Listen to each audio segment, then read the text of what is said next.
All right, here's a question for you. What happens when a middle-aged, married father of two dives deep into Taylor Swift's discography for the very first time?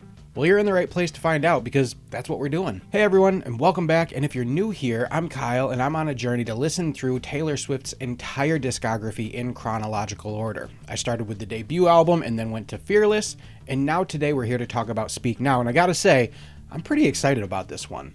This era has been particularly special to me because the whole purpose of this project was to build a musical connection with my daughter, and this is the first album that she has really loved. We spent some time this week listening to the album together. We watched the Speak Now tour video together, and I gotta say, it's been really awesome watching her sing along to all these songs and really get into it. So in this video, I'm gonna do a full reflection on the Speak Now era, including the Taylor's version of the album with the vault songs and the Speak Now tour video. As usual, I'm gonna break it down into three general topics with my overall thoughts first, and then talk about some of my highlights from the era, and then round it out with what I've learned about Taylor and her music from this experience. And of course, we have to tackle the big question of, was Speak Now the album that turned me into a Swiftie? We'll definitely get to that towards the end, so make sure you stick around. Otherwise, thank you so much for clicking this video. I'm so excited to be sharing this journey and experience with all of you, so let's get right into it. So let's start with just kind of the bird's eye view, general first impressions of this album. And I think before we get too far, it is important to note that I only listened to the Taylor's version of this album. When I listened to it, it was before she had purchased back the masters of her original recordings of her first few albums, so I didn't listen to the OG album, and I haven't had time yet. I would like to go back and listen to that soon, but for the purpose of this video, I'm only going to be talking about my experience of listening to the Taylor's version of the album.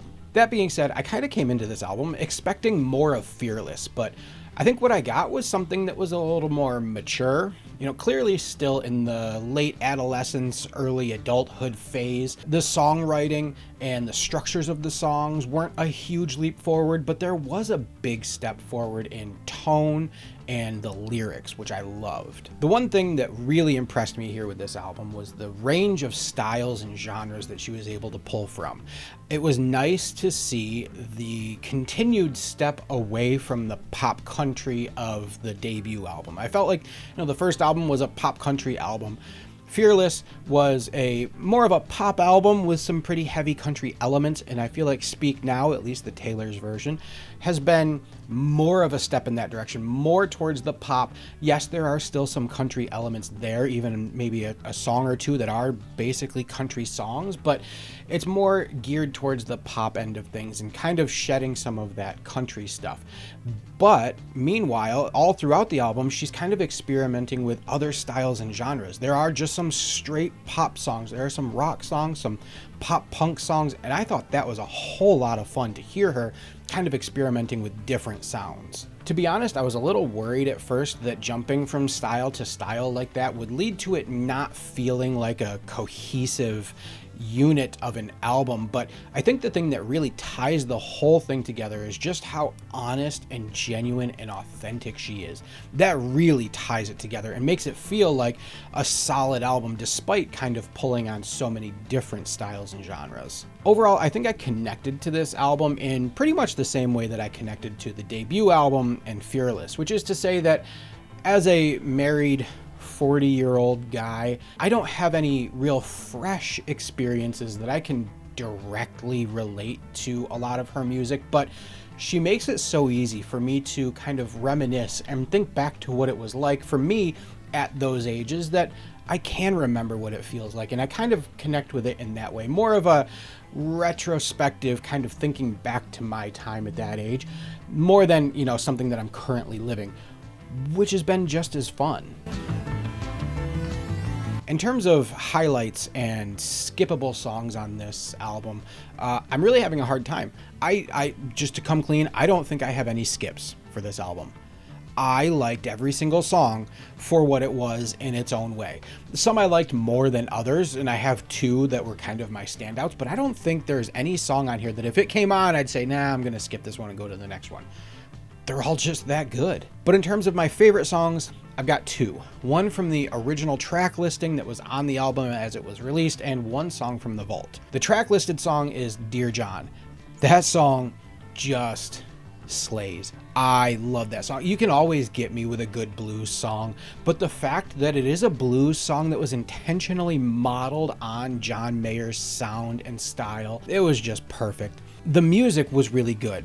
I really enjoyed the music, but what really gets me with that is the performance, her performance with it, because you can feel that she was feeling it as she was singing it. And when I got to the Speak Now tour video and her performance there, you could see it in her face, how angry she is or was as she was singing that song, as she was performing that song, how real and raw those emotions were. And that's something that you can't fake. That's something that you can't make a show of and paint the face on that that's what you're feeling. Like, the way she conveys those emotions is just so raw and real. And the performance, both the live performance and the studio performance on the album, is just, it's such a phenomenal song. And the other song that I absolutely loved was one of the Vault songs. It was I Can See You. And I kind of felt overall in general about the Vault songs for Speak Now, I felt in a similar way as I did to the Vault songs for Fearless, which is that there's some good songs there. A couple of them I kind of liked, but for the most part, I can see why they didn't make the original track listing back when these albums first came out. But I Can See You was different. That one just hit me different. That was so unapologetically pop. There was nothing else to it. There was no, a lot of times it feels like the country aspect can kind of weigh down the pop aspect of a lot of what she's doing. And that song, I Can See You, just is so unapologetically in your face pop music and so well written. And the video was such a cool video. I absolutely loved that song. Those two songs, Dear John and I Can See You, by far the best songs on this album cycle for me.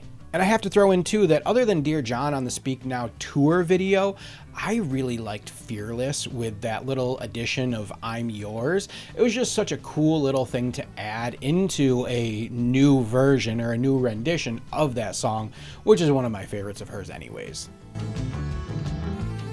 And finally, what have I learned from this experience? And did Speak Now make me a Swiftie? The one thing that I kept coming back to, just kept repeating in my head as I was listening to this album, was that it feels like she's repeatedly saying, I'm going to show you what I can do. I'm going to show you what I'm really capable of. I knew coming into this album that she had self-written all of these albums. She was the only writer on all of these albums, and part of that was because there was a whole lot of chatter and talk about how she, you know, people were speculating that maybe she leans pretty heavily on her co-writers for her first couple of albums, and she wanted to prove that, no, this is me, this is my music. And I think she did a fantastic job of doing that. I think she was a lot more blunt and straightforward with her feelings regarding some of her relationships, and she had a little bit more depth and maturity in the discussions around those things. I also appreciate that she was able to successfully experiment and try out a whole range of different genres and styles on this album and kind of move some of that country stuff into the background. Personally, I really appreciated that, and I'm kind of ready to move past the country stuff. And then I feel like I personally have realized that I'm ready to move on to some of the next steps in her career. A few people on my Patreon have talked about how this album kind of represents the end of her girlhood, and that going forward there's a bit more depth and an increase in the maturity, and I think that's what I'm excited for. I've really enjoyed these first few albums, but I'm ready to take a bigger step forward. And I think looking back at this point, I would put this album in second place on my list. I would put Fearless first. I think Fearless so far has been my favorite album. Speak Now would be second, and her debut album is third for me. I liked a lot of individual songs on this album, but I just feel like Fearless as a whole was a stronger album. That being said, I did like the Speak Now tour video more than Journey to Fearless. I did appreciate some of the behind the scenes sort of stuff that Journey to Fearless did, but I think the performance that was presented in the Speak Now tour was just, it was so good. It was such an enjoyable watch. But now the big question, did Speak Now make me a Swiftie? And the answer to that is, I don't know yet. I'm still on the fence. I respect the hell out of her and what she's done here. I think she's immensely talented and deserving of every ounce of love that she gets. But that's about as far as I can go yet. But I want to put a big emphasis on that word yet, because I fully anticipated coming into this that these first few albums probably wouldn't be the ones that I strongly connect with. So many Taylor Swift fans warned me coming into this that the earlier stuff probably wouldn't be what hooks me, and so far that's been true. But her incredible skill and talent and work ethic have me absolutely excited to keep going. I'm not even remotely considering that just because I didn't strongly connect with these first albums that I'm not going to connect to anything. If anything, I am more excited to keep moving forward because I'm just so excited and anticipating that strong connection that I am very confident is going to come.